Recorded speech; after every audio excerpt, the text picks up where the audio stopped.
আসসালামু আলাইকুম, hello everyone, welcome back to my channel. শুরু করছি আজকে নতুন ভিডিও। আজকে তোমাদের সামনে একটি ভিন্নধর্মী ব্লগ ভিডিও নিয়ে এসেছি। সেটা হচ্ছে নববর্ষের ভিডিও। নববর্ষের নতুন বছরে তোমরা অনেকেই বাসায় অনেক আয়োজন করো, কিংবা কেউ কোথাও নতুন জামা কাপড় পরে ঘুরতে যাও। যে যাই করো, আমি কিন্তু নতুন বছরে আমার পরিবারের সাথে সময় কাটানো বেশি পছন্দ করি। আমি সচরাচর কোথাও ঘুরতে বেরোই না। তো আমি তোমাদের সাথে আজকে কি রান্নার আয়োজন করেছি বাড়িতে সবার সাথে খেয়েছি, আমি সেই ভিডিওগুলোই আজকে তোমাদের সাথে আমি শেয়ার করব। স্ক্রিনে অবশ্যই দেখতে পেরেছো যে আমি কেক বানিয়েছিলাম। আমি প্রথমে তোমাদের কেকের ভিডিওটাই দেখাচ্ছি। দেখো, আমি 3টে ডিমের কেক বানিয়েছি। ডিমটাকে ফোম করে নিয়েছি এবং এর মধ্যে কেকের যে উপকরণগুলো, তোমরা অনেকেই কম বেশি কেক বানাতে পারো। যদি কেউ কেক বানানো নতুন শিখে থাকো বা শিখতে চাও, তাহলে আমার এই কেকের এই ভিডিও আমার চ্যানেলে দেওয়া আছে, তোমরা দেখে আসতে পারো যে আমি কীভাবে কেকটা বানিয়েছি স্লো স্পিডে। যেহেতু আমি এখানে একটি সবকটা ভিডিও মিলে একটা ভিডিও বানিয়েছি, সেজন্য আমি স্পিডে দিয়েছি।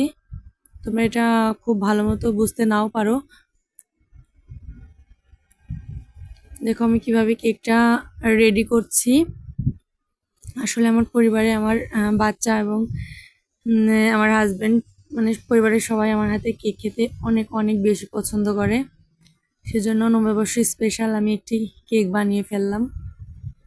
কেকটা অত বেশি আমি গর্জিয়াস লুক দেইনি, কারণ যেহেতু বাসায় আমরা নিজেরাই খাবো, সেজন্য অত বেশি ব্রাইট লুক দেইনি, সিম্পলভাবে কেকটা বানিয়েছি।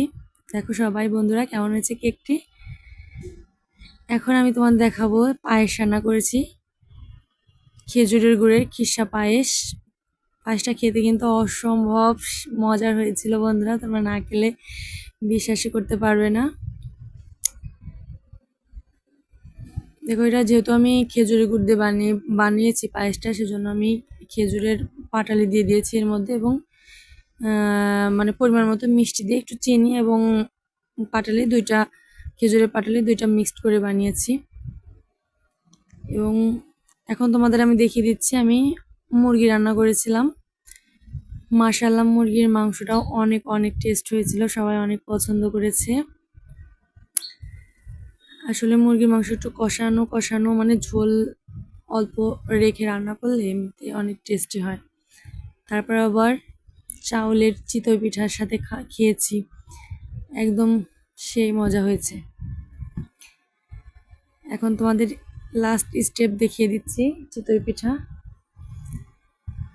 একটা কথা বলতেই ভুলে গেছি বন্ধুরা, আমি আজকে কিন্তু সব রান্নাই চুলাতেই করেছি। তাহলে বন্ধুরা, আমার ভিডিওটি যদি তোমাদের ভালো লাগে, তাহলে ভিডিওতে অবশ্যই লাইক করে দিও এবং কমেন্টে জানিও আমার এই ব্লগ ভিডিওটা তোমাদের কাছে কেমন লেগেছে। এবং তুমি যদি আমার চ্যানেলে নতুন হয়ে থাকো, তাহলে চ্যানেলটিকে অবশ্যই সাবস্ক্রাইব করে রেখো।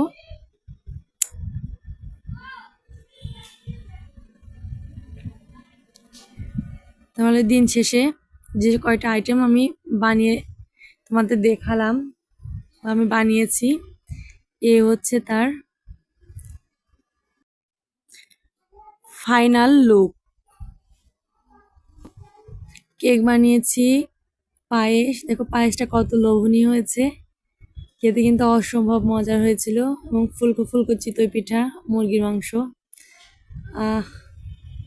একদম খেতে সেই মজা। তাহলে সবাই ভালো থেকো বন্ধুরা, নতুন বছরের শুভেচ্ছা রইল। আল্লাহ হাফেজ।